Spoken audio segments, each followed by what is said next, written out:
മകളെ, ജെറുസലേം വചനകൂടാരത്തിൽ നിന്നും 3 മിനിറ്റ് പ്രാർത്ഥനയ്ക്കായി ഇതാ നമ്മളെല്ലാവരും സജ്ജമായി കഴിഞ്ഞല്ലോ.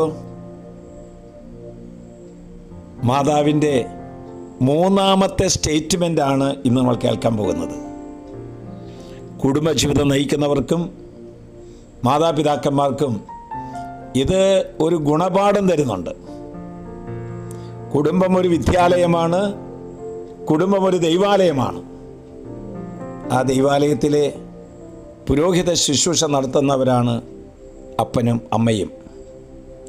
അപ്പനും അമ്മയും എങ്ങനെ പെരുമാറണം, എങ്ങനെ സംസാരിക്കണമെന്ന് മാതാവിൻ്റെ 3ാമത്തെ സ്റ്റേറ്റ്മെൻറ്റിലൂടെ പ്രകടമാകുന്ന പോലെ എനിക്ക് തോന്നുന്നു.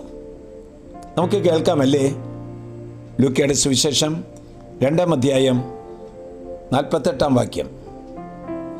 അമ്മ അവനോട് പറഞ്ഞു, മകനെ, നീ ഞങ്ങളോട് ഇങ്ങനെ ചെയ്തത് എന്ത്? നിന്റെ പിതാവും ഞാനും ഉത്കണ്ഠയോടെ നിന്നെ അന്വേഷിക്കുകയായിരുന്നു. എവിടെയാണ് കുടുംബത്തിൻ്റെ പ്രത്യേകമായ മെസ്സേജ് കിടക്കുന്നത്? നിന്റെ പിതാവും ഞാനും ഉത്കണ്ഠയോടെ നിന്നെ അന്വേഷിക്കുകയായിരുന്നു. 3 ദിവസത്തെ വഴിയാത്ര പിന്നിട്ടപ്പോഴാണ് മാതാവിൻ്റെ കൂടെ യേശു ഇല്ല, യൗസേപ്പ് പിതാവിൻ്റെ കൂടെ ഉണ്ണി മിശിഹ ഇല്ല എന്ന് മനസ്സിലാകുന്നത്. അവ തിരിച്ചു നടക്കുകയാണ്. വേണമെങ്കിൽ പഴി പറഞ്ഞും കുറ്റം പറഞ്ഞും പഴിച്ചൊക്കെ നീങ്ങാമായിരുന്നു. എന്ന ഒരു കുറ്റം മാതാവ് യൗസേപ്പ് പിതാവിനെ കുറിച്ചോ യൗസേപ്പ് പിതാവ് മാതാവിനെ കുറിച്ചോ പറയുന്നില്ല. ദൈവാലയത്തിൽ കണ്ടുമുട്ടിയപ്പോഴോ അമ്മ അവനോട് ചോദിച്ചു, മകനെ, നീ ഞങ്ങളോട് ഇങ്ങനെ ചെയ്തത് എന്ത്? എന്നിട്ട് പറയുന്ന വാക്യമാണ് ശ്രദ്ധിക്കേണ്ടത്. എന്താണ് പറയുന്നത്? നിന്റെ പിതാവും ഞാനും. കണ്ടോ? നിന്റെ പിതാവും ഞാനും. ആരാണ് ആദ്യം പറയുന്നത്? പിതാവ്, ഭർത്താവിൻ്റെ കാര്യം. നിന്റെ പിതാവും ഞാനും വളരെ ഉത്കണ്ഠയോടെ നിന്നെ അന്വേഷിക്കുകയായിരുന്നു. മക്കളെ, ഇവിടെ ഒന്ന് ശ്രദ്ധിക്കണേ. ഒരു നല്ല ഭാര്യ എല്ലാ കാര്യങ്ങളിലും ഭർത്താവിന് വിധേയമായിരിക്കും.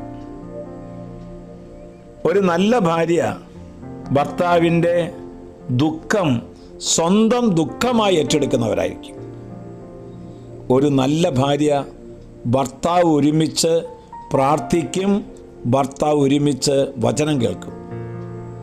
ഒരു നല്ല ഭാര്യ ഭർത്താവിൻ്റെ കിരീടമാണ്. ഒരു നല്ല ഭാര്യ ഭർത്താവിന് ആയുസ് വർദ്ധിപ്പിക്കും. അതുകൊണ്ടാണ് കുടുംബജീവിതത്തിൻ്റെ ചില വാങ്ങലുകൾ ഇതിനകത്തുണ്ട് എന്ന് പറഞ്ഞത്. ഈശോ എന്താ പറഞ്ഞത്? ഞാൻ എൻ്റെ പിതാവിൻ്റെ കാര്യങ്ങളിൽ വ്യാപൃതനായിരിക്കേണ്ടവനാണെന്ന് നിങ്ങൾക്കറിഞ്ഞുകൂടെ? ഇങ്ങനെ പറഞ്ഞു കഴിഞ്ഞപ്പോൾ മാതാവ് അത് ഹൃദയത്തിൽ സംഗ്രഹിച്ചു. എൻ്റെ പ്രിയപ്പെട്ട മാതാപിതാക്കന്മാരെ, നമ്മുടെ എല്ലാ കാര്യങ്ങളും എല്ലാവരോടും പറയരുത്. ഹൃദയത്തിൽ സൂക്ഷിക്കാൻ ചില കാര്യങ്ങൾ വേണം. അതാണ് പറഞ്ഞതിൻ്റെ ചുരുക്കം. ആശ്വാസപ്രദമായ രാത്രി, പ്രതീക്ഷാ നിർഭരമായ പ്രഭാതം, സൽപ്രവർത്തികൾ നിറഞ്ഞ ദിവസം നൽകി ഓരോ കുടുംബങ്ങളെയും ഇന്നത്തെ ശുശ്രൂഷ സംബന്ധിച്ചവരെയും നീ അനുഗ്രഹിക്കണമേ. ഇത് ഷെയർ ചെയ്യുന്ന എല്ലാവർക്കും അനുഗ്രഹം ഉണ്ടാകട്ടെ. നമ്മുടെ കർത്താവ് ഈശോ മിശിഹായുടെ കൃപയും പിതാവായ ദൈവത്തിൻ്റെ സ്നേഹവും പരിശുദ്ധാത്മാവിന്റെ സഹവാസം ഉണ്ടാകട്ടെ, ഇപ്പോഴും എപ്പോഴും എന്നേക്കും.